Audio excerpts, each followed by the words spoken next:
Hello students, तो स्वागत है आप सभी का हमारे एक नए वीडियो में। तो स्टूडेंट्स, आज हम आपके लिए कक्षा 12 वालों के लिए विषय हिंदी का पेपर लेकर के आए हैं, जिसमें आपको पूर्णांक 100 अंक मिलते हैं और आपका समय इसमें 3 घंटे 15 मिनट मिलते हैं। ठीक है स्टूडेंट्स, आप यहाँ पर नोट्स पढ़ सकते हैं। आपका क्या लिखा हुआ है कि प्रारंभ के 15 मिनट परीक्षार्थियों को प्रश्न पत्र पढ़ने के लिए निर्धारित है। और दूसरा नोट है कि इस प्रश्न में 2 खंड हैं, दोनों खंडों के सभी प्रश्नों का उत्तर देना आवश्यक है। ठीक है, फिर आपका खंड क है। खंड क में आपका पहला प्रश्न है कि उक्त व्यक्ति प्रकरण के रचनाकार कौन है। तो इसमें आपका ऑप्शन है गोकुलनाथ, दामोदर शर्मा, नाभादास और मुंशी सदासुख लाल। तो इसमें से आपका राइट ऑप्शन हो जाएगा दामोदर शर्मा। ठीक है स्टूडेंट्स, फिर आपका दूसरा प्रश्न है स्टूडेंट्स कि भारतेंदु युग की पत्रिका कौन सी है। भारतेंदु युग की पत्रिका तो कवि वचन सुधा, सरस्वती, मर्यादा और हंस। तो इसमें कवि वचन सुधा आपका राइट ऑप्शन हो जाएगा, पहला वाला।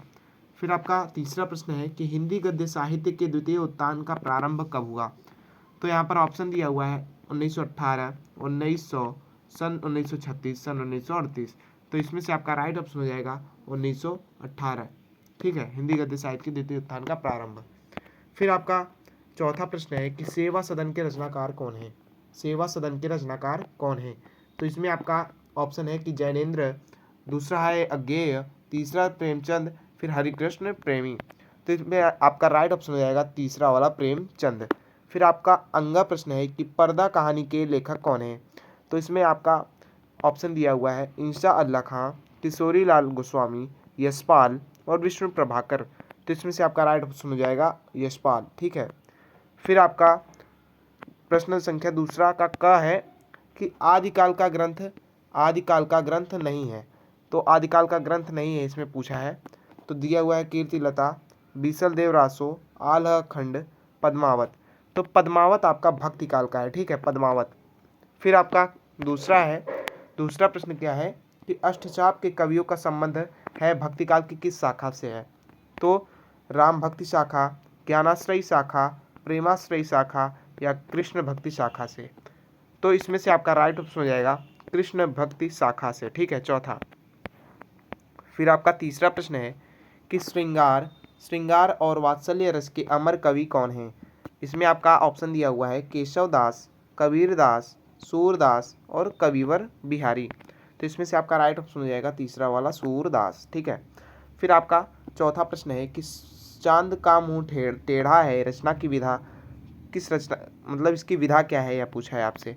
फिर इसमें ऑप्शन है कि काव्य, उपन्यास, निबंध या कहानी।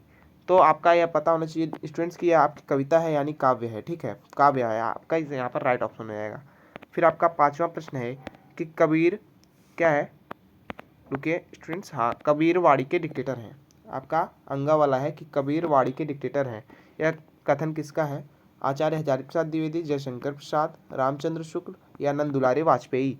तो इसमें आपका राइट ऑप्शन हो जाएगा आचार्य हजारी प्रसाद द्विवेदी। ठीक है, फिर आपका प्रश्न संख्या 3 आ चुका है और यह आपका इसमें यह गद्यांश आधारित प्रश्न होता है और गद्यांश आधारित होता है और इसी गद्यांश से आपको 10 अंक मिलेंगे। 10 अंक आपको मिलेंगे और यह आपको क्या करना है कि सबसे पहले तो आपको गद्यांश की पहचान करनी है कि यह गद्यांश कहाँ से लिया गया है और उसका पाठ एवं लेखक का नाम आपको पता होना चाहिए और रेखांकित अंश की व्याख्या करनी होगी। जैसे यहाँ पर आप सभी देख सकते हैं, ये आपकी रेखांकित अंश है और यहाँ पर दिया हुआ है। देखिए आपका पहला प्रश्न क्या है कि पहले तो आप ये पहचानिए कि आपका किस पाठ से लिया गया है।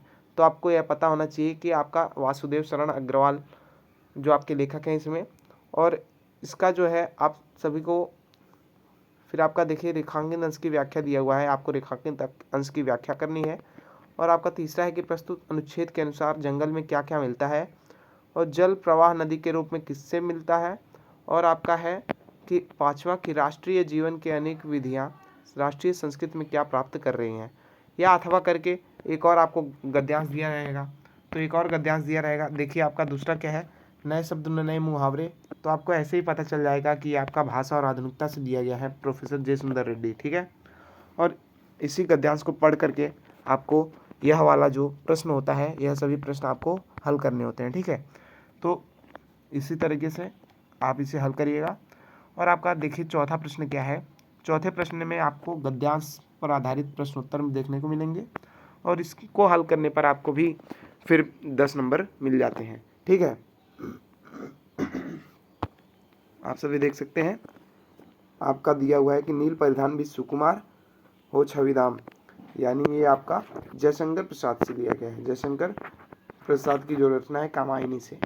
फिर आपका इसमें प्रश्न आएगा तो आपको प्रश्नों का उत्तर देना है। प्रश्नों का उत्तर देते हुए फिर आपको अथवा करके एक और गद्यांश दे दिया रहेगा। एक और गद्यांश में आपको यह भी दिया है कि इस धारा के सीजक का क्रम शाश्वत इस जीवन का उद्गम, तो आपको ये पता होगा कि यह भी आपका जयशंकर प्रसाद से ही दिया गया है। ठीक है, कामायनी महाकाव्य से। और इस पर आधारित जो प्रश्न आपके दिए हुए हैं कि पाठ के कवि का नाम, रेखांकित अंश की व्याख्या, नाव की गति देखकर कवि के मन में कैसा विचार आ रहे हैं, और कवि के अनुसार जीवन में क्या शाश्वत है, इस धारा सजग का क्रम में कौन सा अलंकार है।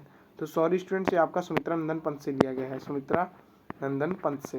ठीक है, हाँ। फिर आपका 5वां प्रश्न है कि निम्नलिखित में से एक लेखक का जीवन परिचय देते हुए उनकी कृतियों का उल्लेख कीजिए। अधिकतम शब्द सीमा कितना है, आपका अधिकतम शब्द सीमा 80 शब्दों में है। ठीक है, यह तो कम बताया गया है और इतने से ज़्यादा ही आपको लिखने हैं। वासुदेव शरण अग्रवाल, पंडित दीनदयाल उपाध्याय, प्रोफेसर जी सुंदर रेड्डी। ठीक है, तो आपको इन सभी का क्या है कि लर्न जरूर करना है। ठीक है, याद जरूर करना है।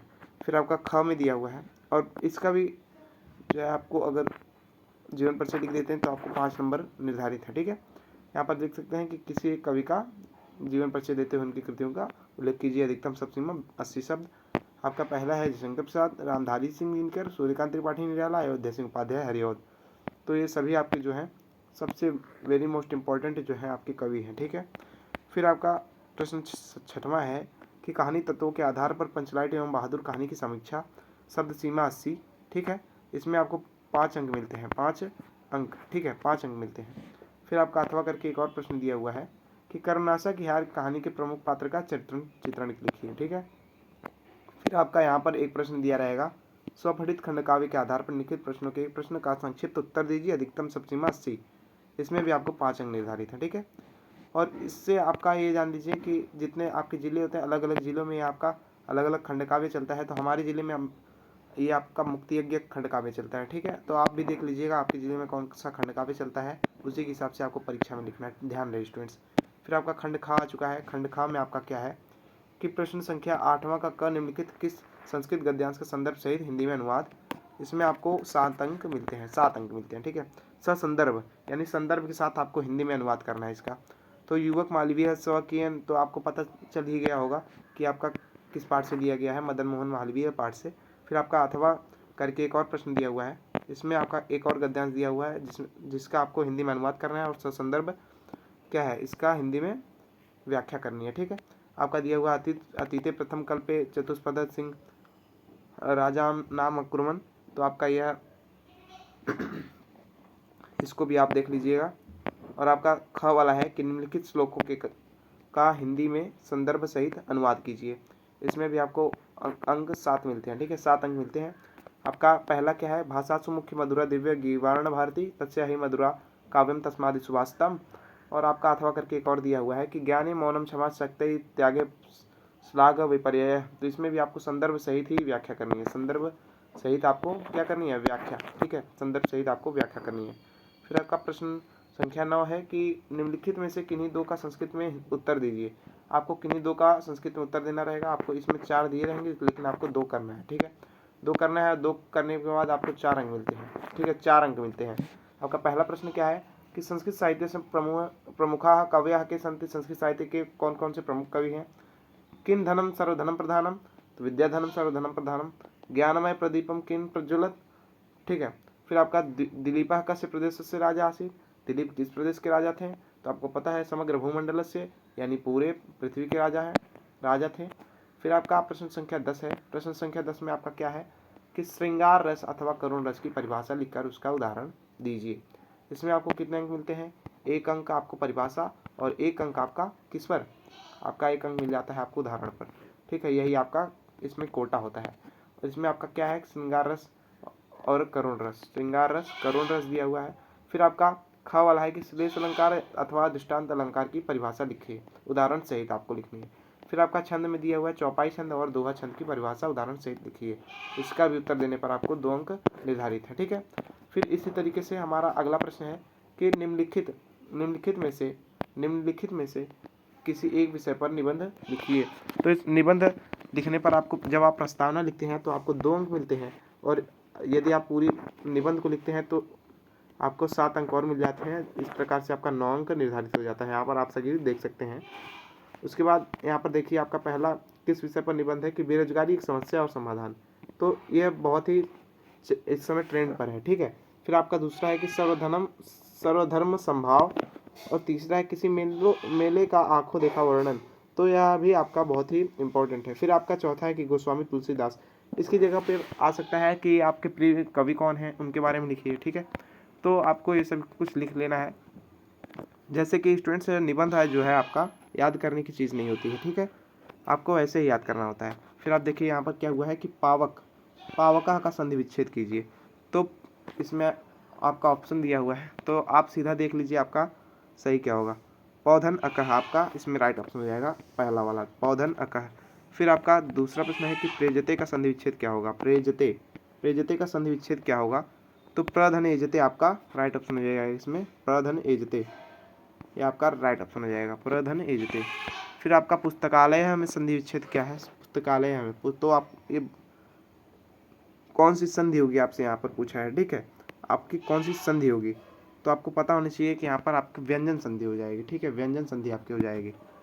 फिर आपका, क्योंकि यहाँ पर दीर्घ संधि है। ठीक है, फिर आपका है निम्नलिखित में से एक का विग्रह करके समास। रुकिए स्टूडेंट्स, यहाँ पर आपका जो पुस्तकालय में है, पुस्तकालय में आपका स्वर संधि होगी। ठीक है स्टूडेंट्स, स्वर संधि आपकी हो जाएगी, क्योंकि दीर्घ संधि आपकी स्वर संधि में ही आती है ना। फिर आपका ख वाला है कि निम्नलिखित में से किसी एक समास का विग्रह करते हुए समास का नाम लिखिए। इसमें भी आपको 2 अंक मिल जाएंगे, 2 अंक मिल जाएंगे। तो आपका किसी एक का करना है। आपको 3 ऑप्शन यहाँ पर दिए हुए हैं। तो दशानना का हो जाएगा दशा आनना यश, और कृष्ण सर्पा का हो जाएगा कृष्ण सर्प, और प्रत्येकम का होगा एकम एकम प्रति। ठीक है, फिर आपका 13वां है कि निम्नलिखित बैंक में खाता खोलने के लिए बैंक प्रबंधक को आवेदन पत्र, प्रार्थना पत्र लिखिए। अथवा करके एक और प्रश्न है कि शहर में फैली संक्रामक बीमारी की तरफ जिलाधिकारी का ध्यान आकर्षित करने के लिए आवेदन पत्र लिखिए। आवेदन पत्र पर आपको 8 अंक मिल जाते हैं, 8 अंक मिल जाते हैं। ठीक है, फिर आपको आपका अगला है कि प्रश्न 14 कि पहला निम्नलिखित में से किसी एक शब्द के धातु एवं प्रत्यय का योग स्पष्ट कीजिए, जिस पर आपको 1 अंक निर्धारित है। ठीक है, आप देख सकते हैं आपका 3 ऑप्शन ऐसे दे देगा, कृतः गतः दत्वा। फिर आपको इनके धातु एवं प्रत्यय का योग स्पष्ट करना है। फिर आपका दूसरा प्रश्न क्या है कि निम्नलिखित में से किसी एक शब्द का प्रत्यय लिखिए। तो यहाँ पर आपका प्रत्यय दे देगा, यहाँ पर भी आपको 3 ऑप्शन देंगे, तो यहाँ पर भी आपको किसी में से एक का लिखना है। ठीक है, फिर आपका ख है कि रेखांकित पदों में से किसी एक पद में प्रयुक्त विभक्ति तथा संबंधित नियम का उल्लेख कीजिए। तो यह आपको पता होना चाहिए कि आपका विभक्ति क्या है और संबंधित नियम क्या है। आपको यह रटने वाली चीज़ है, आपको रटना होगा। और यहाँ पर भी आपको 3 ऑप्शन दे देंगे, तीनों ऑप्शन से आपको एक करना होगा स्टूडेंट्स। तो ठीक है स्टूडेंट्स, इसी तरीके से आज का हमारा यह वीडियो समाप्त होती है। वीडियो अगर पसंद आए तो वीडियो को लाइक करिएगा, और चैनल पर अगर नए हैं तो चैनल को सब्सक्राइब करिएगा। इसी तरीके से हम अपने इस चैनल पर मॉडल पेपर जो है सॉल्व करवाते रहते हैं, और इस चैनल से जुड़ना ना भूलिएगा। ठीक है स्टूडेंट्स, तो मिलते हैं एक नए वीडियो के साथ। तब तक के लिए जय हिंद, जय भारत।